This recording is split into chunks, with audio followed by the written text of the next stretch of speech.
Hey everybody, welcome to another recap of Celebrity Apprentice. Last week, Selita was fired and Michael, he had to go home. So this week, Holly and Cyndi hate each other. I think they've hated each other the entire season so far. It's so tiresome. Hate is so So at the New York City rescue mission, Curtis delivered his check for $20,000 to Feeding America. And Clyde Drexler also delivers a matching check from Right Guard. Not too shabby. So that's a whole lot of meals for the homeless. I think, what, they break it down to like 287,000 meals or something like that? Or am I dreaming? I don't know. So Trace Adkins is back. Oh, he's like the voice of God. Sharon is still sick though. And that's making Holly Robinson Peete a little bit like, we should get rid of her for sure.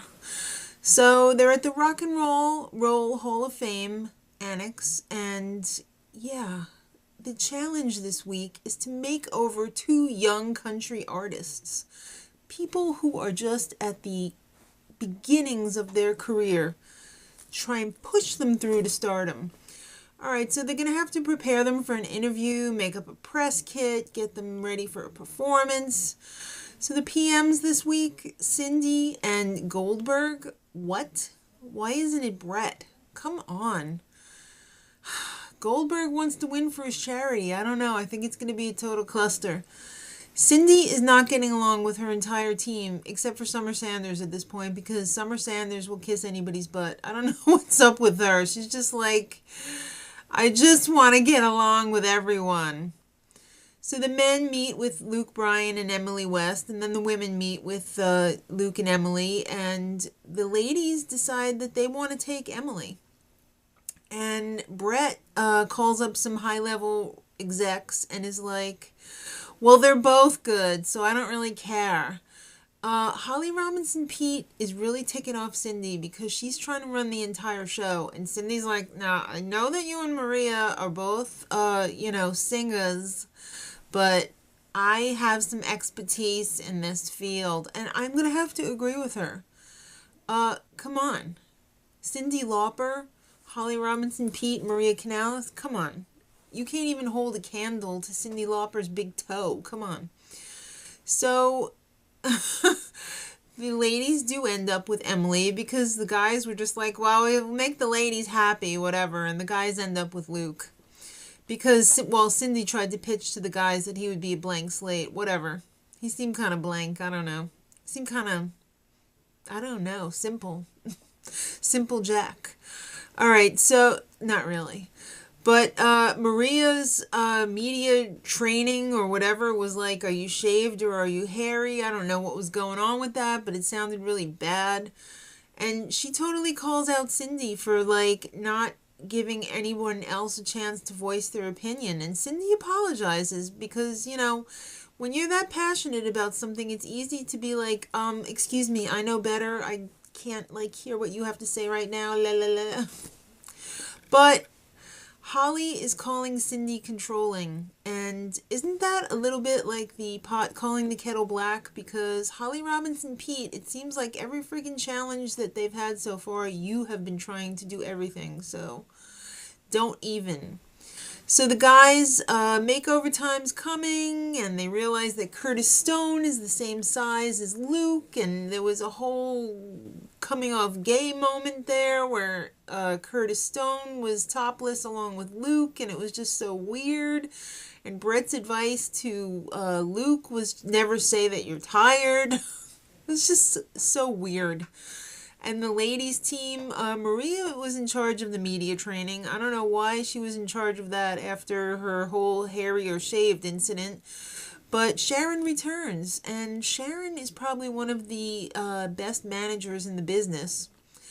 And when Cyndi came back from wherever she was, I guess getting the clothes and stuff, she hated the makeup that Maria wanted and basically wiped it all off of Emily's face and pretty much toned it down a little bit, which was probably a good idea because I think it was a little bit too heavy for reals.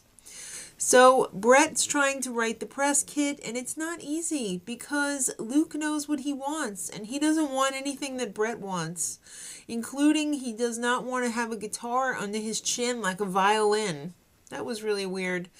So it's time for the photo shoot, and Goldberg's advice to Luke was like, smile, but Luke knew better, and when he smiled, it was kind of like this forced cheesy smile, so it wasn't a good idea.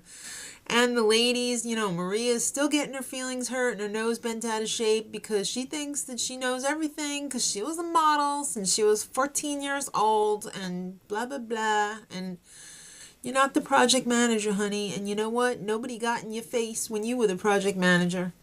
So it's time for the interview. And Emily's interview, I thought, went really well because she was confident and polished and everything.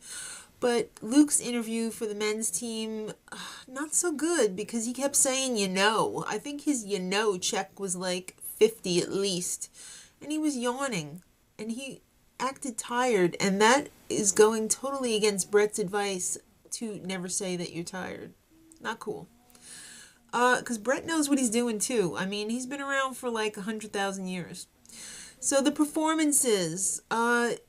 Luke's song was, one of the lines was, whiskey makes my baby feel a little frisky. I mean, it was fun and all, but weird.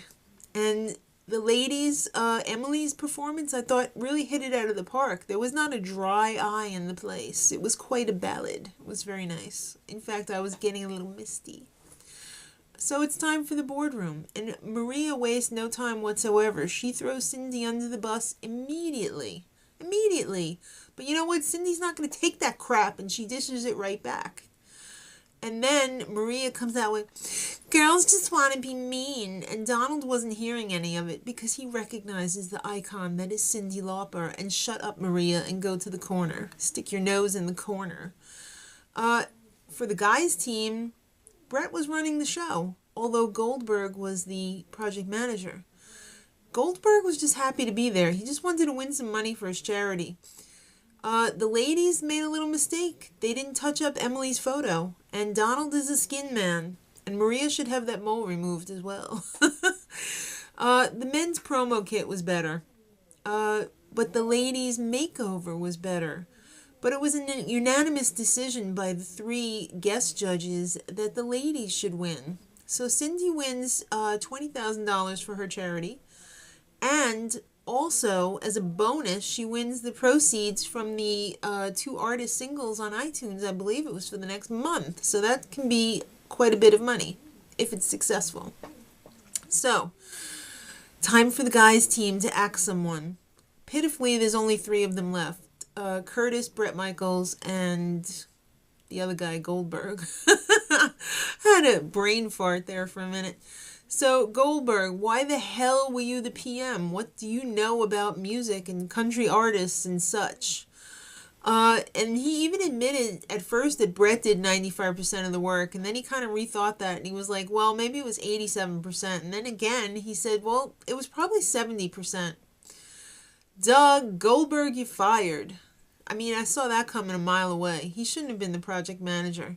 So Bret feels sick, but Donald says, get the hell out of here. You shouldn't feel sick. You should feel great. Okay, I feel great. What do you want? Bret Michaels is a schmoozer. He's every man's man. So next time, Maria and Sharon will be going to the men's team, and they will be making a super cool workout class for Derek Jeter's 24-hour fitness center. Cannot wait. Till then, much love.